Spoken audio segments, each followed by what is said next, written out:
Hello बच्चों, आज पढ़ते हैं केमिकल काइनेटिक्स। और केमिकल काइनेटिक्स में लास्ट वीडियो में देखा था फर्स्ट ऑर्डर रिएक्शन यानी कि प्रथम कोटि से रिलेटेड क्वेश्चन देखे थे। ओके, और आज स्टार्ट करते हैं आगे। आज का टॉपिक ये है टक्कर सिद्धांत या संगत सिद्धांत। संगत सिद्धांत या इसी को बोलते हैं टक्कर सिद्धांत यानी कि कोलिजन थ्योरी।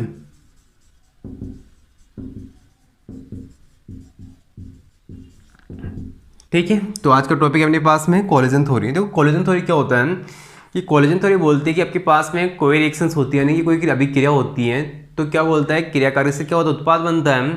तो क्रियाकारक उत्पाद तभी बन सकता है जब आपके पास में जो क्रियाकारक अणु होते हैं यानी कि स्पीसीज होते हैं उनके बीच में क्या होना चाहिए, प्रभावी टक्कर होना ही चाहिए। तो इसमें अपने पास में देखो फर्स्ट पॉइंट आपके पास में कि किसी रासायनिक अभिक्रिया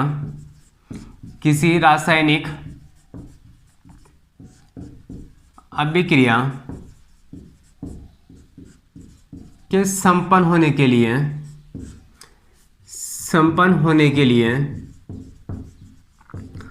के लिए यह आवश्यक है कि क्रियाकारक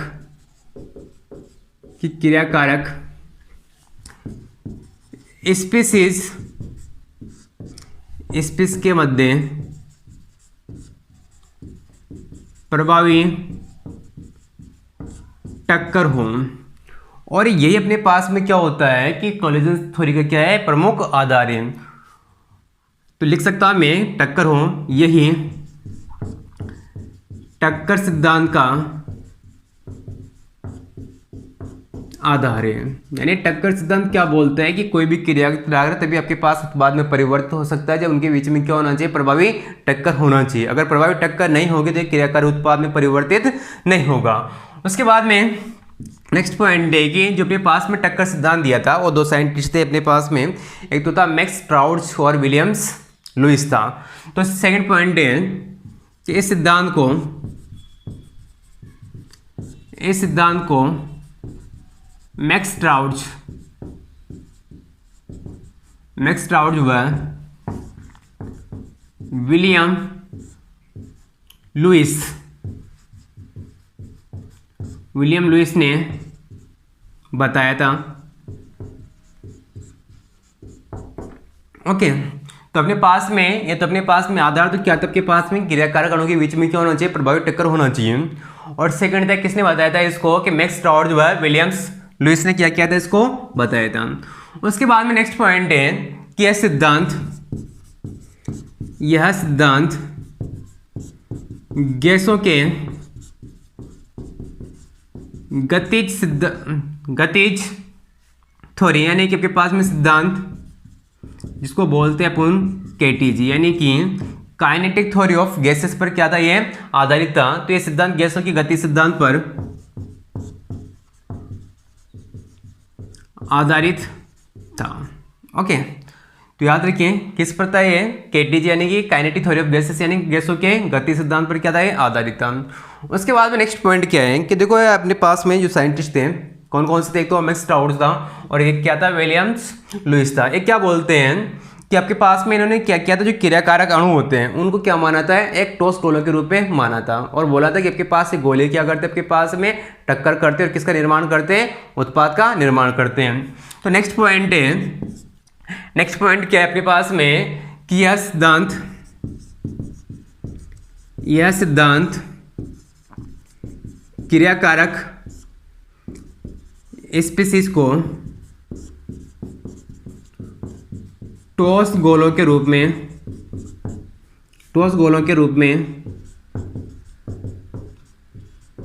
मानता है और यह गोले आपस में टक्कर करके उत्पाद का निर्माण करते हैं। तो याद रखें कि इन्होंने क्या किया था इस सिद्धांत के अनुसार कि अपने पास में जो क्रियाकारक अणु होते हैं उनको क्या माना था, ठोस गोलों के रूप में माना था। और एक गोली आपस में क्या करते हैं, आपके पास में कोलिजन करते हैं, टक्कर करते हैं, और टक्कर करने से क्या होता है, आपके पास में उत्पाद का निर्माण होता है। अब उसके बाद में देखो ध्यान देना है कि जब अपने पास में ऐसा बोला जाता है थ्योरी के अकॉर्डिंग कि जो क्रियाकारक अणु होते हैं उनके बीच में क्या होते हैं, आपके पास में जो टक्करें होती हैं उनकी संख्या क्या होती है, बहुत ज़्यादा होती है। ऐसा बोला जाता है 10⁻25 टू 10⁻28 क्या होती है, इस रेंज में होती है। लेकिन क्या होता है, जो प्रत्येक टक्कर होती है क्या नहीं होती है, इफेक्टिव नहीं होती है। यानी कि मैं ऐसे बोल सकता हूँ कि जो टक्करें हो रही है 10⁻25 टू 10⁻28 हो रही है, उनमें से क्या होता है कुछ मात्रा में जो टक्करें होती हैं वह क्या करती है, क्रियाकारक से क्या बनाती है, उत्पाद का निर्माण करवाती है। तो नेक्स्ट पॉइंट आपके पास में, नेक्स्ट पॉइंट क्या है कि इस सिद्धांत के अनुसार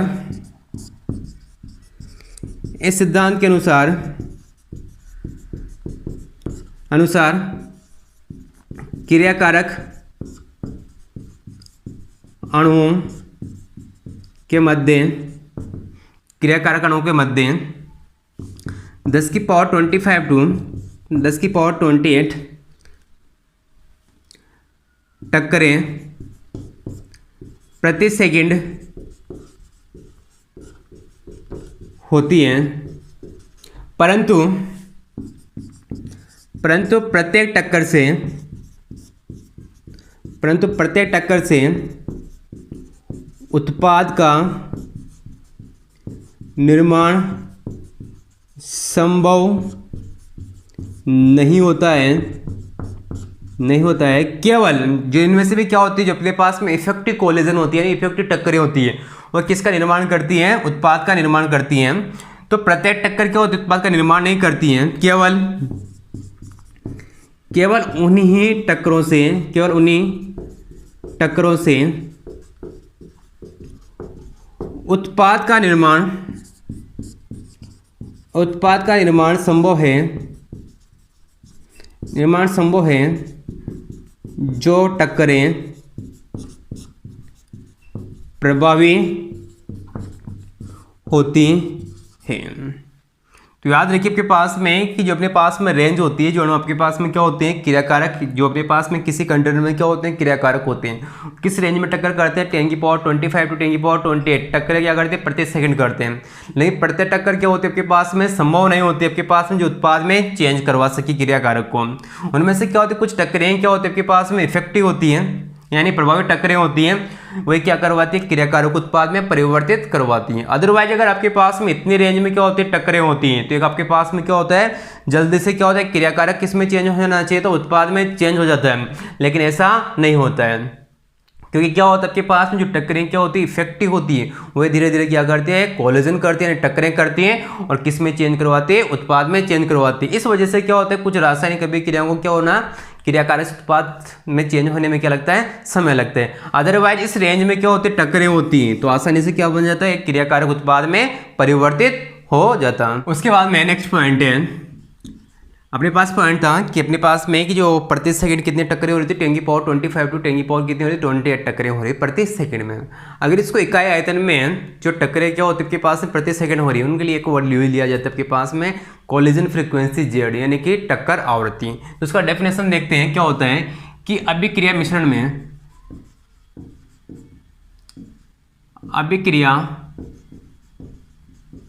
में या मिश्रण के इकाई आयतन में प्रति सेकंड संपन्न होने वाली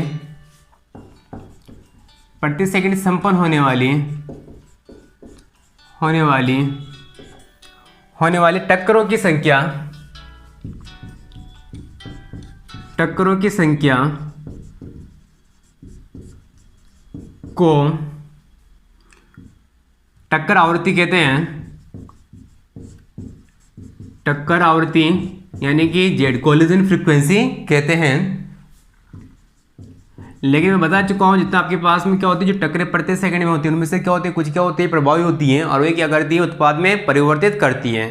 तो उसके बाद में डेफिनेशन आपके पास में प्रभावी टक्करें क्या होती हैं, तो वह टक्करें होती है जो वास्तव में क्रियाकारक उत्पाद में क्या करवाते हैं, परिवर्तित करवाते हैं, इसको क्या बोलते हैं, प्रभावी टक्करें बोलते हैं। तो नेक्स्ट पॉइंट है कि वे वास्तविक टक्करें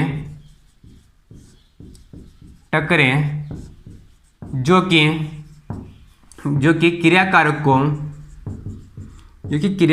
को उत्पाद में परिवर्तित करने के लिए आवश्यक होती हैं, उन्हें प्रभावी टक्करें कहते हैं, यानी कि इफेक्टिव कोलिजन कहते हैं। प्रभावी टक्करें कहते हैं। तो याद रखें, जो टक्करें जो वास्तव में क्या करती है, क्रियाकारों को किसमें चेंज करवाती है, उत्पाद में परिवर्तित करवाती है, उनको क्या बोलते हैं, प्रभावी टक्करें बोलते हैं। अब आपके पास में देखो कि कोई भी चीज़ें क्या होना चाहिए, आपके पास में प्रभावी होना चाहिए। तो उसके लिए आपके पास में क्या होते हैं, दो चीज़ें होती हैं कि एक तो आपके पास में कि जो एनर्जी बैरियर होता है, यानी कि आपके पास में कि आपके पास क्रियाकारक मॉलिक्यूल के पास इतनी एनर्जी होना चाहिए ताकि किसमें चेंज हो जाए, वो उत्पाद में परिवर्तित होना चाहिए। तो अगर आपके पास में कोई क्रियाकारक अणु के बीच में क्या होगा, अगर आपके पास में इस एनर्जी बैरियर को क्रॉस करने के लिए क्या होगा, एनर्जी होगी, तो आसानी से क्या बनाएगा, वो उत्पाद बनाएगा। ओके, दूसरा पढ़ेंगे इसमें कि अभिविन्यास करेंगे कि अगर आपके पास में कोई टक्कर है, अगर आपके पास में एक दूसरे को क्या कर रहे हैं, धक्का दे रहे हैं, तो अब इसी बात पे क्या करेंगे, क्रियाकारक से क्या बनाएंगे, उत्पाद बनवाएंगे। तो यहाँ पर अपन को देखना है किसी भी रासायनिक अभिक्रिया के लिए क्या हो, प्रभावित टक्करें हों, तो उसके लिए क्या होते हैं, मुख्यतः दो क्या होते हैं, प्रभावित करने वाले क्या होते हैं, फैक्टर होते हैं। फर्स्ट फैक्टर क्या होता है इसमें, तो नेक्स्ट पॉइंट अपने पास में किसी भी रासायनिक अभिक्रिया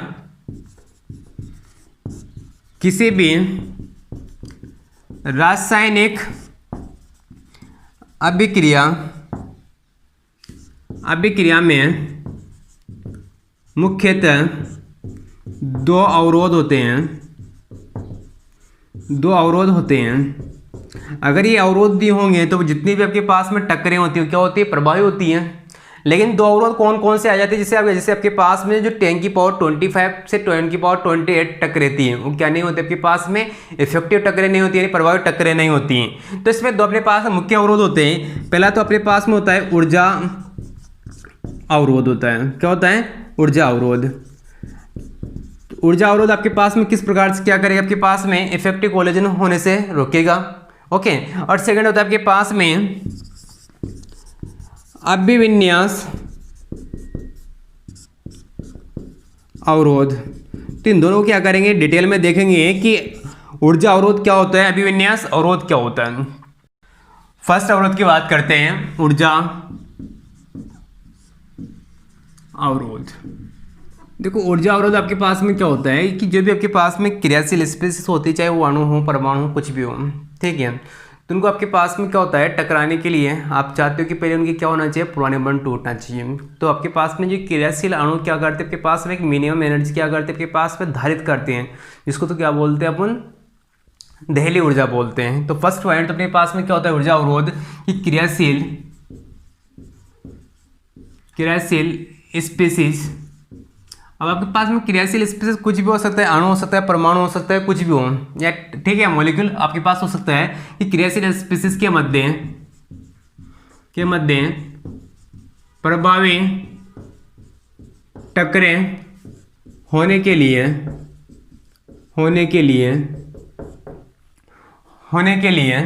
पर्याप्त ऊर्जा होनी चाहिए, पर्याप्त ऊर्जा होनी चाहिए, जिससे क्रियाकारक अणुओं के मध्य के बंध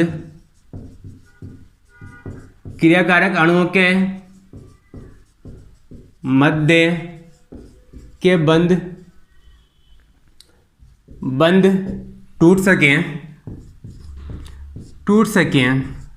ओके, तो इस कार्य के लिए आपके पास में जो ऊर्जा आपके पास में क्रियाकारी अणु क्या करते हैं, धारित करते हैं, उसको क्या बोलते हैं, दहली ऊर्जा बोलते हैं। तो टूट सकें, इस कार्य के लिए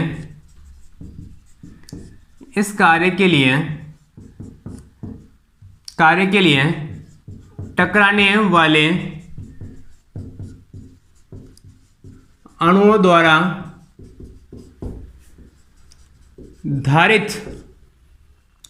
धारित न्यूनतम ऊर्जा को न्यूनतम ऊर्जा को दहली ऊर्जा कहते हैं। तो इंपॉर्टेंट है, दहली ऊर्जा क्या होती है आपके पास में कि कोई भी क्रियाकारक कण होते हैं जो क्रियाशील होते हैं, जो कि क्या करते हैं, रासायनिक अभिक्रिया में भाग लेते हैं, तो उनके पास में इतनी मिनिमम ऊर्जा होना ही चाहिए ताकि आपके पास में क्या कर सके, अपने पुराने बंध को तोड़ सकें। ठीक है, इस वजह से आपके पास में आसानी से क्या कर सके, उनके बीच में कोलिजन हो सके, और कोलिजन होने के दौरान आपके पास में क्या बन सके, उत्पाद का निर्माण हो सके। अब देखो आपके पास में यहाँ पर दहली ऊर्जा है, तो दहली ऊर्जा आपके पास में देखो कि दहली ऊर्जा को अगर मैं ग्राफ से बनाना चाहता हूँ, देखो आपके पास में अगर कोई आपके पास में कोई रिएक्शन आपके पास में, उसके लिए इस प्रकार से कर्व है, तो आपके पास में देखो आपके पास में जो यहाँ से आपके पास में टॉप जो पीक्स का पीक पोजीशन होता है, आपके पास में जहाँ से स्टार्ट क्या होता है, रिएक्शंस होती हैं, वहाँ की जो एनर्जी होती है इसको बोला जाता है थ्रेशोल्ड एनर्जी बोला जाता है। क्या बोला जाता है, थ्रेशोल्ड। इसको बोला जाता है आपके पास में एक्टिवेशन एनर्जी बोला जाता है। और आपके पास में जो एनर्जी होती है ये आपके पास में कोई भी क्रियाशील जो अणु होते हैं उनके पास में पहले से उपस्थित होती है। मान लिया कितनी एनर्जी है और आपको फिर क्या करना है, इतनी एनर्जी की वो रिक्वायरमेंट है। अब दोनों का जो सम होता है यानी कि योग होता है, यानी कि एक्टिवेशन एनर्जी प्लस जो क्रियाकारक अणुओं के बीच की जो एनर्जी होती है उसको क्या बोलते हैं अपन, थ्रेशोल्ड एनर्जी बोला जाता है। जो किस लिए आवश्यक होती है, अगर आपके पास में कोई क्रियाशील स्पीसीज है उसको आप चाहते हो किस में चेंज हो जाए, वो उत्पाद में चेंज हो जाए, तो उसके लिए क्या होगा, आपके पास में पुराने बंध तोड़ने के लिए जो आपके पास में मिनिमम एनर्जी धारित करते हैं क्रियाकारी अणु, उसको क्या बोला जाता है, दहली ऊर्जा बोला जाता है। उसके बाद में ध्यान देना है कि अगर आपके पास में दहली ऊर्जा यानी आपके पास में इतनी ऊर्जा है किसी क्रियाकारक अणु के मध्य, तो आसानी से क्या होगा, उत्पाद में परिवर्तित होगा, यानी कि आप क्या बोलोगे, प्रभावी टक्कर होगी। लेकिन अगर आपके पास में उसकी ऊर्जा क्या है, दहली ऊर्जा से क्या है, कम है, तो उसके बीच में प्रभावी टक्कर नहीं होगी। इट मीन्स क्या होगा, उत्पाद में परिवर्तित नहीं होगा। तो लिख सकता हूं मैं केवल वही क्रियाकारक अणु या स्पीसीज ले सकते हो, स्पीसीज उत्पाद में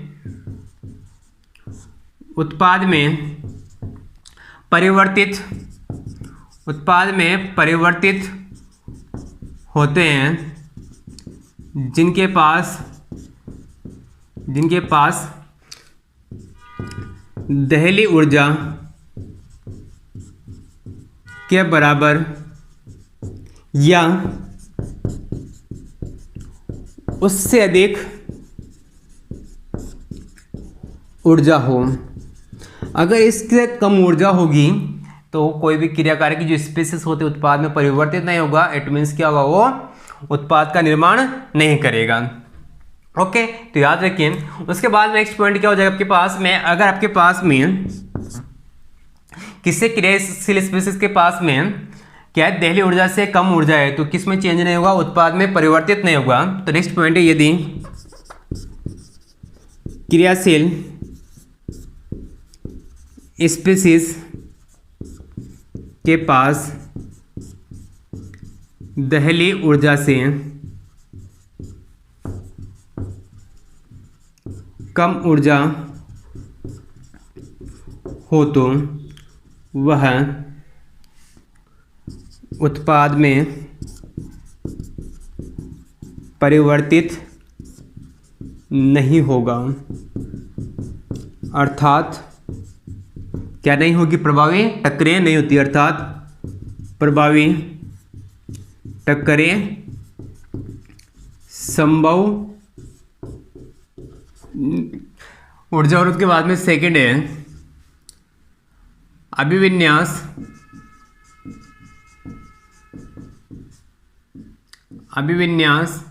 अवरोध।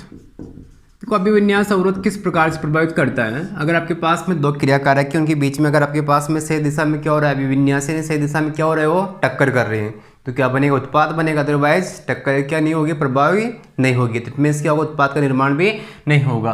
तो इसमें लिखना है आपको होगी क्रियाकारक स्पीसीज,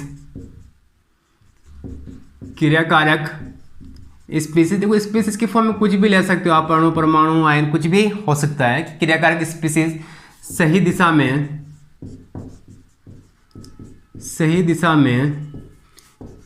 विन्यासित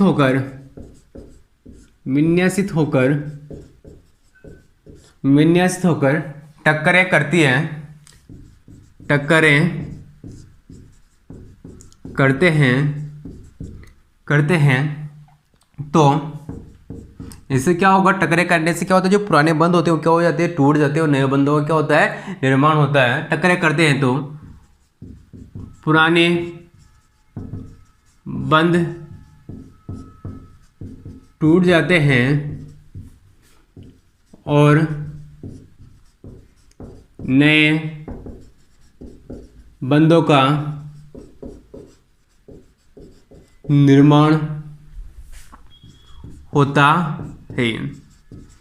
तो याद रखिए अभिविन्यास क्या करता है आपके पास में, कि अगर आपके पास में प्रॉपर डायरेक्शन में क्या होता है, टक्करें होती है तो बीच की जो बॉन्ड टूट जाते हैं और नए बंधों का क्या होता है, निर्माण होता है। फॉर एग्जांपल जैसे कि मैंने रिएक्शन लिया कि Na2 प्लस Na2 लिया, अगर इनके बीच में क्या होगा, सही दिशा में क्या होगा, ये अभिविन्यासित होंगे तो इनके बीच में क्या होगी, टक्करें होंगी। टक्करें होने से क्या होगा, अपने पास में उत्पाद की प्राप्ति होगी। तो यहाँ पर अपने पास में उत्पाद मिलता है N2O4। ओके, अब इसको देखो आपके पास में समझते हैं। जैसे कि मैंने क्या लिखा टकराव के अकॉर्डिंग कि नाइट्रोजन लिया, इसमें क्या कर दिया मैंने, दो ऑक्सीजन क्या कर दिया, ऐड कर दिया। इसी प्रकार सेकंड नाइट्रोजन अपने पास में क्या ले लिया मैंने, दूसरा NO2 ले लिया। इस प्रकार से अब क्या होगा इनमें, अगर सही दिशा में क्या रहेंगे, अभिविन्यासित रहेंगे, राइट डायरेक्शन में क्या रहेंगे, ओरिएंटेड रहेंगे। या लिख सकता हूँ मैं कि सही दिशा में अभिविन्यासित है, क्या है, सही दिशा में क्या है, अभिविन्यासित हैं। तो इनके बीच में क्या होगा, आपके पास में प्रभावी टक्करें होती है। क्या होते हैं, प्रभावी टक्करें होंगी। इसको मैं किस प्रकार रिप्रेजेंट कर रहा हूँ, इस प्रकार से, यानी कि नाइट्रोजन है और आपके पास में क्या होगा, आपके पास इस प्रकार से क्या होगा, इनके बीच में प्रभावी टक्कर हो गए। प्रभावी टक्कर होगी तो इनके बीच में क्या होगा, बंध का क्या होगा, निर्माण होगा। क्या होगा, बंध निर्माण होगा। और बंध निर्माण से क्या बनता है, उत्पाद बनता है, यानी कि इनके बीच में क्या हो जाएगा, बॉन्ड का क्या हो जाएगा, निर्माण हो जाएगा। इस प्रकार से क्या कर दिया मैंने, इसको रिप्रेजेंट कर दिया। तो अगर आपके पास में सही दिशा में अभिविन्यास है तो आपके पास में लास्ट में क्या होगा, बंध का निर्माण होगा और क्या मिल जाएगा, उत्पाद मिल जाएगा। लेकिन अगर आपके पास में अभिविन्यास क्या आपके पास में सही दिशा में नहीं है, यदि अभिविन्यास सही दिशा में न हो तो क्या होगा, आपके पास में सही दिशा में न हो तो क्या होगा आपके पास में, कि जैसे मैंने नाइट्रोजन लिया, इसके साथ में क्या कर दिया, दोनों ऑक्सीजन कर दी, और दूसरे नाइट्रोजन यानी कि NO2 ग्रुप में मैंने क्या कर दिया, इस प्रकार से कर दिया, यानी कि आपके पास में डायरेक्शन क्या कर दिया, इसका चेंज कर दिया। इसका मतलब आपके पास में ये सही दिशा में नहीं है, सही दिशा में नहीं है, सही दिशा में नहीं है, तो क्या होगा, इनके बीच में प्रभावी टक्करें होंगे, नहीं होगी। तो क्या होगा आपके पास में, ये इस प्रकार से क्या होगा, इसी प्रकार से क्या होगा, ये रहेंगे और ओके आपके पास में एक दूसरे के कॉन्टेक्ट में आएंगे, लेकिन टक्कर ही नहीं कर पाते हैं। और टक्करें नहीं कर पाएंगे तो आपके पास बंध का निर्माण संभव नहीं है, बंध निर्माण संभव नहीं है। बंध निर्माण संभव नहीं है तो अपने पास में उत्पाद भी नहीं मिलेगा। जैसे अपने पास में क्रियाकारक होता है उसी प्रकार से क्या मिल जाएगा, लास्ट में मिल जाएगा। इस प्रकार से क्या होगा, लास्ट में हमको वापस क्या हो जाएगी, उत्पाद की प्राप्ति हो जाएगी। उसके बाद में देखो अपने पास में जैसे कोलेजन थ्योरी में स्टार्ट किया अपने पास में कि क्या होती है कोलेजन थ्योरी, किस पे बेस्ड होती है, और अपने पास में दो कंक्लूजन निकल कर आ जाते हैं आपके पास में कि किस पर डिपेंड होता है, तो ऊर्जा अवरोध पर डिपेंड करता है और दूसरा आपके पास में क्या होता है, अभिविन्यास अवरोध पर। अगर ये दोनों अगर आपके पास में प्रॉपर डायरेक्शन में है तो हमेशा क्या होता है, आपके पास में क्रियाकारक क्या बनाता है, उत्पाद का निर्माण करता है।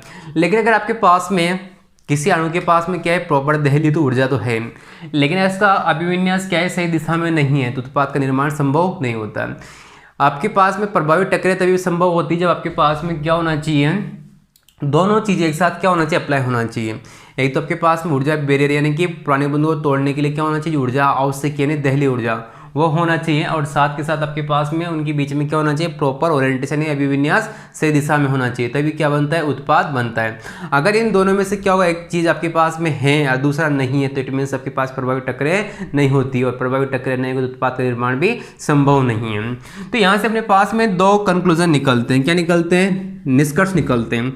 निष्कर्ष निकलते हैं आपके पास में कि जो अभिक्रिया की दर होती है क्या होती है, यानी कि रेट ऑफ रिएक्शंस होती है, वह दो कारकों पर निर्भर करती हैं, दो कारकों पर निर्भर करती है या दो बातों पर निर्भर करती है। पहला आपके पास में क्या होता है कि इकाई आयतन या आपके पास में जो क्या थी कि जो अभिक्रिया मिश्रण था, क्या था, अभिक्रिया मिश्रण के इकाई आयतन में होने वाली टक्करों की संख्या, इसको मैंने क्या बोला था, टक्कर आवृत्ति बोला था, यानी कि जेड। एक तो उस पर क्या करती है, निर्भर करती है। अगर आपके पास में टक्कर आवृत्ति है आपके पास में प्रॉपरली है तो आप क्या बोलोगे उसको, वो भी क्या होगा आपके पास में रेट ऑफ रिएक्शन भी क्या करेगी, उस पर निर्भर करेगी। उसके बाद में सेकंड होता है इसमें कि आपके पास में कि जब उसके पास में क्या होगा, तो दहली ऊर्जा होगी और साथ साथ में क्या होगा, प्रॉपर ओरिएंटेशन होगा, यानी कि से विन्यासित होगा। तो इससे क्या निकलता है, अगर आता है आपके पास में टक्करों की संख्या क्या निकलता है, अंश निकलता है, यानी प्रभावित टक्करों का क्या निकलता है, अंश। तो सेकेंड होता है प्रभावी टक्करों का अंश। तो दो चीज़ों पर क्या करती है आपके पास में रेट ऑफ रिएक्शन क्या करती है, निर्भर करती हैं। पहला आपके पास में कोलिजन फ्रीक्वेंसी पर और सेकंड आपके पास में प्रभावित टक्करों का अंश। इसको लिखते हैं एफ के द्वारा क्या करते हैं, डिनोट करते हैं। तो मैं यहाँ से क्या लिख सकता हूँ कि जो अपने पास में रेट होती है यानी कि अभिक्रिया की दर होती है वो क्या होती है आपके पास में, यानी कि dx/dt। वो दो चीज़ों का मल्टीप्लाई होती है, तो एफ का और एक किसका होता है, जेड का। एफ क्या होता है आपके पास में प्रभावित टक्करों का अंश होता है, जबकि जेड क्या होता है आपके पास में कोलिजन फ्रीक्वेंसी होती है। इन दोनों का मल्टीप्लाई आपके पास में क्या होता है, किसको करेगा आपके पास में, इफेक्टेड रेट ऑफ फ्रिक्शन को क्या करता है, प्रभावित करता है।